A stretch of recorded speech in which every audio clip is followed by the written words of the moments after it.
Have you ever encountered a jinn? Have you ever experienced seeing a ghost or a spirit suspended between the worlds of the living and the dead?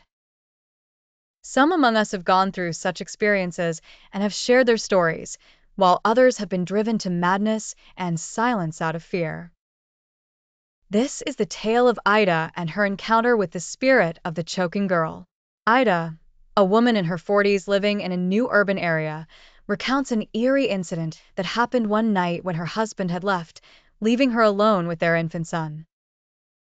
She suddenly heard a knock on the door. Upon opening it, she found a little girl sitting on the doorstep, crying and screaming. Wondering how she hadn't heard the girl earlier, Ida approached and asked the child what she wanted. The child expressed her wish to go home. Puzzled, Ida asked from where she came, as the only residents of the building were she and her husband, and an elderly couple on the fourth floor who had no children. Just then, her baby cried, and she went to check on him. When she returned, the girl was gone. Ida was left in a state of bewilderment, but she continued her household chores. Later, as her baby cried hysterically once more, she heard the girl's cries again. Opening the door, she found the child standing by the door of the opposite apartment, frantically knocking and begging to be let out.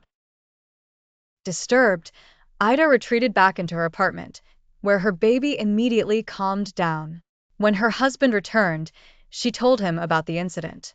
He was skeptical but intrigued, as he knew the opposite apartment was vacant.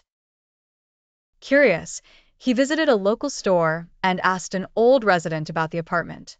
The old man revealed that it had once been occupied by a couple and their little girl. One day, the parents had left the child alone, who had accidentally opened the gas, resulting in her tragic death by suffocation.